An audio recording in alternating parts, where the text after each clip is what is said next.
It's just not nothing you think would happen, and it would happen here in Cotton County.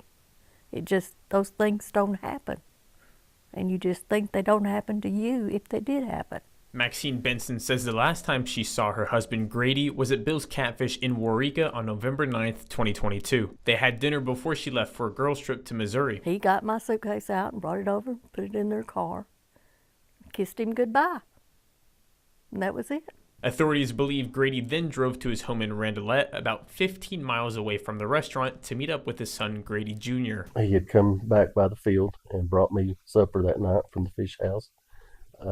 Give me a ride back to my pickup. Whenever I was leaving out, I'd stop and talk to him again and thanked him for the fish and told him I'd see him the next day and all that. Everything just seemed normal, you know. The next morning, November 10th, Maxine says she texted her husband just as she had done the night before, but never received a response. He didn't text me back, which I knew he wouldn't because he don't text. He just had a flip phone. That's all he wanted. Hello and goodbye to somebody, and that was it. It wasn't until midnight when she felt something was off. When he had not answered or he didn't call back or something, I knew something was wrong. And that's when I called Grady. Grady Jr., the couple's only child, says he went to his parents' home to search for his father, but there was no sign of him. We knew then something was wrong, for sure. Us girls started trying to get home. We rented a car and came home that night. We got home about midnight. The family says they found his truck underneath the carport with his phone inside. I don't think he ever came back in this house that night. Whatever happened, it happened right outside. Whether it's being a father, husband, or a farmer, Maxine says Grady is one of the best. That's all he ever wanted to be his whole life. And he was.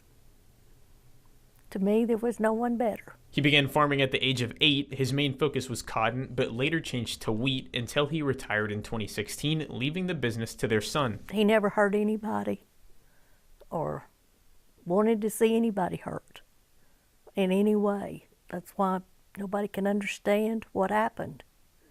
It's because he never bothered nobody.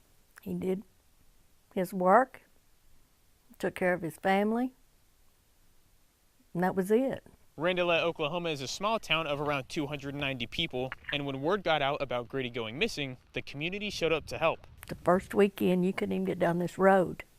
There's so many people looking. According to a post by the Cotton County Sheriff Department, they searched through the weekend with help from multiple agencies in the area, ranging from Cotton County Emergency Management to volunteer fire departments. They had dogs, they had drones, four-wheelers, helicopters, airplanes, you name it. And it was out here. Helicopter landed more than once right out here, in front of the house. But nothing came of it. The Oklahoma State Bureau of Investigation joined the effort on November 29th after a silver alert was issued labeling the disappearance suspicious. However, when contacted for updates on the case, OSBI declined to comment because it's still an active investigation. Over the past year, several more searches have taken place, but ultimately the family is left with more questions than answers. Nothing has panned out yet. We even had calls that maybe he was seen in Wichita Falls with the homeless. I drove that out. You wake up at night, you think he's got to be close. OSBI, Sheriff's Departments, all of that. They have looked. Every lead we've got, they've checked it out. While there haven't been any new leads in the case yet, the family says they're still holding out hope. They've also put together a $25,000 reward for information that will either help bring Grady home or give their family closure. Until then, the search continues. Keep praying for us and for his return, one way or another. We need him back.